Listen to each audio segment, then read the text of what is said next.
Bienvenue sur Parlons Mariage pour réussir notre mariage. Oui, nous voulons réussir notre mariage, nous qui sommes dans les mariages. Mais pour réussir, il faut travailler. Pour réussir, il faut beaucoup de volonté. Pour réussir, il faut y penser. Pour réussir, il faut s'investir. Et parlant de l'investissement, les quelques minutes que vous allez passer devant votre écran pour écouter ce que j'ai à partager est un investissement. Mon souhait, c'est qu'à la fin, vous puissiez tirer quelque chose qui va vous aider, qui va contribuer à la réussite de votre couple, de votre vie de mariage, jusqu'à ce que la mort vous sépare. Car c'est ce que je souhaite pour moi-même. Bien.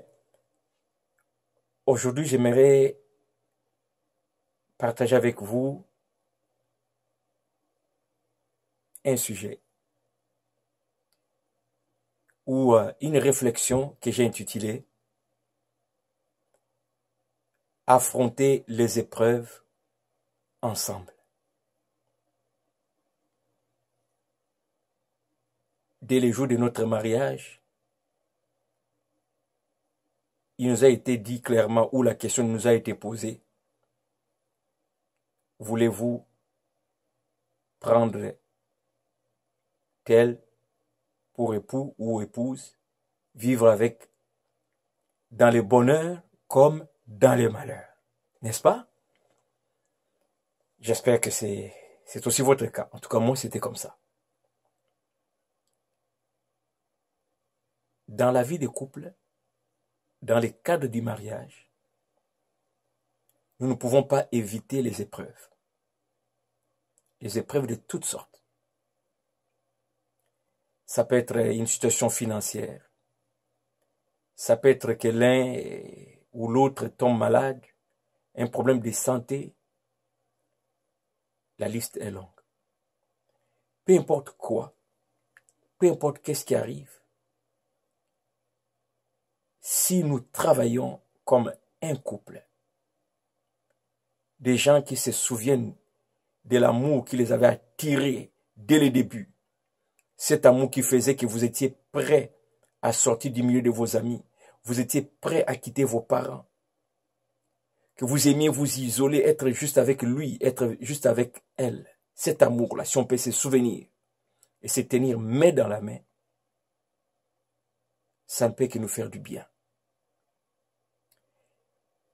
Que des mariages sont brisés à cause des épreuves. Pas plus tard qu'il y a une ou 2 semaines, j'écoutais aux nouvelles une triste histoire, une épreuve qui est arrivée dans un couple qui avait un enfant maladif. Oh, j'avais des difficultés à regarder les images. Le couple s'est séparé. On n'a pas de détails, mais il y a beaucoup de gens, je ne sais pas, dans votre entourage, vous en connaissez, qui se sont séparés suite aux défis de la vie, aux épreuves qu'ils ont rencontrées sur leur chemin. Au lieu de se tenir main dans la main, ils ont choisi de se séparer. Ou peut-être l'un de deux a décidé tout simplement de lâcher prise.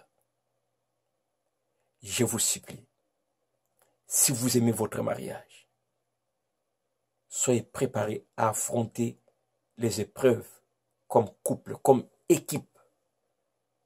Face aux épreuves, il faut regarder ces épreuves, c'est quoi la nature de cette épreuve ou de ces épreuves, et vous regardez l'un l'autre.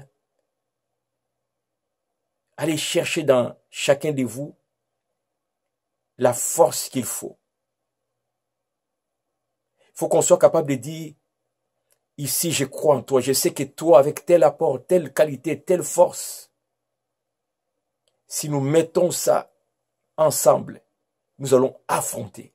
Vous savez, les épreuves dans la vie de couple, oui, c'est pas agréable. Mais je suis convaincu d'une chose. Lorsqu'on les affronte comme équipe, on accepte de souffrir ensemble, d'être humilié ensemble, de ne pas pointer du doigt l'autre, mais de dire, je crois à telle force qui est en toi, Je crois en telle force capacité qui est en toi. Avec ça, nous serons vainqueurs. Et vous travaillez ensemble. Je suis convaincu qu'une fois que vous avez passé cette épreuve et que vous avez la victoire, ça va vous souder encore fort. Ça, j'en suis convaincu. Surtout dans les épreuves, faisons attention l'un l'autre de pointer du doigt l'autre en disant « c'est toi la cause ». C'est à cause de toi. Oui, il peut être la cause. On peut montrer les erreurs de l'autre dans l'esprit de l'amener à prendre conscience et à changer de stratégie prochainement. Mais il faut que le tout soit fait dans un esprit d'équipe. Chérie, tu vois où nous sommes arrivés? Je t'avais prévenu. Peut-être fallait que ces choses arrivent pour que tu vois de quoi je parlais. Et j'espère que maintenant que tu le vois, tu vas tirer des leçons. Malgré cela, je crois que si nous prenons telle disposition, si nous mettons nos forces ensemble, nous pouvons remédier à la situation et continuer notre chemin. Juste un exemple. Au lieu d'hausser le ton, non. Le fond du couple doit être le bonheur. Et le bonheur, ce n'est pas qu'il ne se passe rien. Le bonheur, d'ailleurs, le bonheur, c'est lorsqu'on arrive à passer les épreuves. Pourquoi une équipe de football ou de hockey va célébrer une victoire s'il n'y a pas dit d'épreuve? Allez voir ces joueurs après. Vous allez voir, il y en a qui se sont blessés, il y en a qui ont mal partout après la victoire. Ils se sont battus. Dans la vie des couples, affrontons les épreuves dans cet esprit de dire, nous sommes capables, nous allons mettre nos énergies ensemble et nous allons passer à travers. De l'autre côté, nous allons célébrer notre victoire. Je crois que c'est possible. Si nous adoptons de telles attitudes, nous aurons l'air d'un couple qui n'a pas de problème. Simplement parce que nous savons comment affronter les problèmes. On les affronte comme une équipe de gagnants. Parce que nous croyons au potentiel de chacun et une fois mis ensemble, c'est une équipe qui ne peut que gagner ces combats. Je vous souhaite de gagner les combats que vous menez maintenant. Je vous souhaite d'affronter les épreuves que vous vivez maintenant. C'est peut-être le mari qui n'a pas d'emploi, c'est peut-être la femme qui n'a pas d'emploi, c'est peut-être un problème financier qui vous dépasse. Croyez dans vos efforts. Croyez à un changement.